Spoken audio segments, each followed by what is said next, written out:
OnePlus has just confirmed the official announcement date for the OnePlus 8 series, and with around 2 weeks to go to that date, we pretty much already know everything there is to know. What's up guys, Saf here on Super Saf TV, and in this video we're going to break down all the leaks and rumors Super Saf style. So firstly, it does look like we're going to have at least two OnePlus devices, the OnePlus 8 as well as the OnePlus 8 Pro. There's also some rumors that there may be a OnePlus 8 Lite, but we don't know too much about that device as yet. But we do know quite a bit about the 8 and the 8 Pro. And initially, if we look at the front of the devices, from all the leaks and rumors that we see, they do look pretty much exactly the same as the Oppo Find X2 series. So we've got curved displays, minimal bezels, with a punch out towards the left hand side. Now this is kind of expected because Oppo is a sister company for OnePlus, and we've seen this many times before where Oppo announces something new and then those features eventually do trickle down to the OnePlus series. And this is not necessarily a bad thing because the Find X2 Pro currently has one of the best displays in the market. So the OnePlus 8 Pro is going to have a 6.78-inch display. This is what OnePlus are going to be calling a super fluid AMOLED display, and that is because it's going to have a 120 Hz refresh rate with a Quad HD Plus resolution. Now, having used the Find X2 Pro for the better part of last month, I can tell you that this is a really nice display. It's very smooth. It's very sharp, the colors are great, the brightness is also on point. So I'm personally not disappointed that this is making its way to the OnePlus 8 Pro. Now the OnePlus 8, although it's going to look very similar from the front, it's going to be a 6.55-inch fluid AMOLED display. It's going to have a full HD Plus resolution with a 90 Hz refresh rate. So still a high refresh rate, but not quite on the level of the OnePlus 8 Pro. And both devices are also going to have an in-display optical fingerprint scanner like we've seen from OnePlus before. Now, some of you guys may be disappointed that we have a punch-out now and not a pop-up camera, giving the full screen experience that we saw on the OnePlus 7 Pro as well as the OnePlus 7T Pro. But it looks like OnePlus may be doing this because the OnePlus 8 Pro at least is going to have an official IP68 water and dust resistant rating. Now, having mechanical moving parts does make getting an official IP rating difficult. So this may be one of the reasons why they've done this. I'm not too sure. What do you guys think about the punch out? Is it something that you don't mind, or would you have preferred a pop out? Definitely let me know in the comments below. Now, although the OnePlus 8 Pro is going to have that official IP rating, the OnePlus 8 is not going to have that official IP rating. So it's still probably going to be pretty water and dust resistant, except it's just not going to have that rating to keep that price lower. Now this takes us on to the build and design. So both devices do have curved glass from the front and curved glass from the back as well, with a metal frame. And from the back, realistically speaking, these do look quite similar to what we had on the OnePlus 7 Pro last year. So we do have a center camera module on both devices, and we're also going to be getting a few new colors. So on the OnePlus 8 Pro, there's going to be a black, a blue, as well as a green. With the OnePlus 8, there's going to be a black also, a green, as well as a glow color, which is a bit of a multicolor, similar to what we've seen on the Note 10.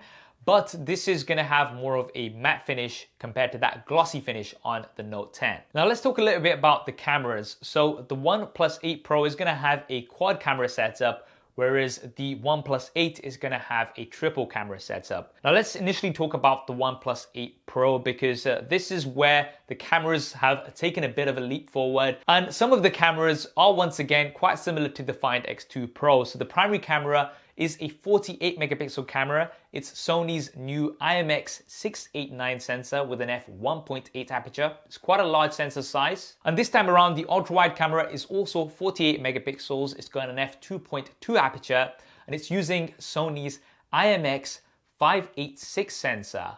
What's interesting is that this is the sensor that was used in the primary camera of the last year's OnePlus devices.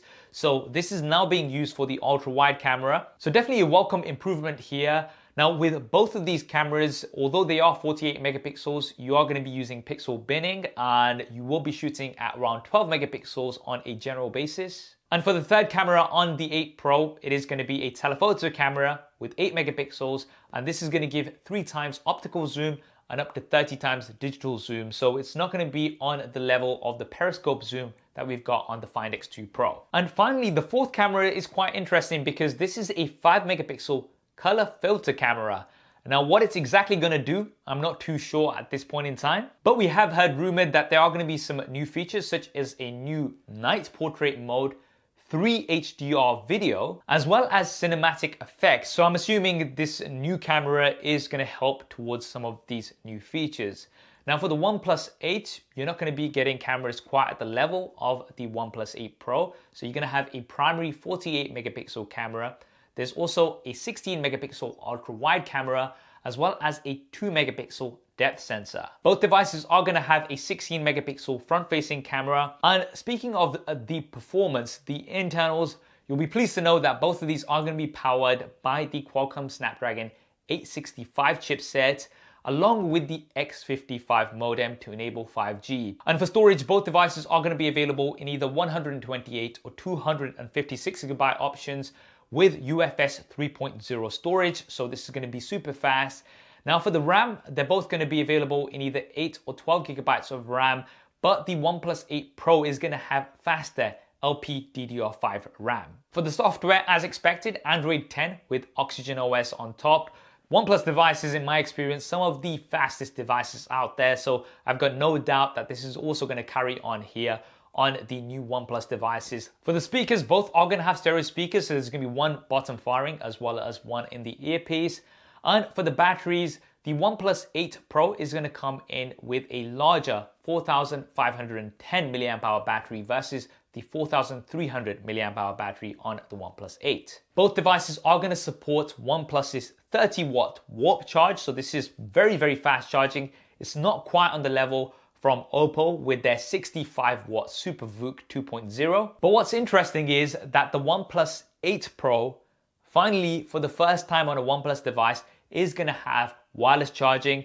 And what's even more exciting is that this is going to be 30-watt wireless charging. So it's going to be very, very fast. Now, OnePlus have traditionally said that the reason they've not gone with wireless charging is because it's just not going to be on the same speed as wired charging, but it looks like they've managed to figure this out with wireless charging technology getting better and better. And this is very exciting. It's something that I definitely do miss whenever I'm using a OnePlus device.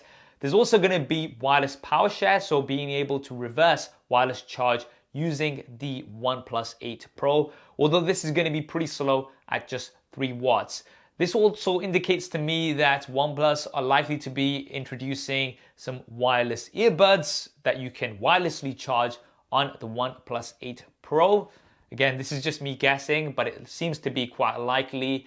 The OnePlus 8, however, is not going to be getting wireless charging, unfortunately. Now, what about pricing and availability? So with these new features and the official IP rating and things like that, the price is of course going to be higher compared to what we had last year. There's no real definitive pricing out as yet, but I'd expect the OnePlus 8 Pro to come in at around 800 to 850 pounds maybe. This would put it more in line with some of the flagships that it's competing with. And the OnePlus 8, I would predict will be coming in at around 650 pounds. That's my guess based on the features that it's come in with and comparing it to last year's models. In terms of availability, they are likely to be shipped out maybe a week or two after the official announcement date, which is on the 14th of April. And of course, as soon as the announcement is made, I'm going to be doing lots of coverage here on the channel, Super Saf style. So make sure you do subscribe and hit that bell icon so you don't miss any of that content. What do you guys think of the OnePlus 8 and the OnePlus 8 Pro based on these current leaks and rumors? Definitely let me know in the comments below. I hope you enjoyed this video and found it useful. If you did, then do hit that thumbs up button for me. Thanks for watching. This is Saf on Super Saf TV, and I'll see you next time.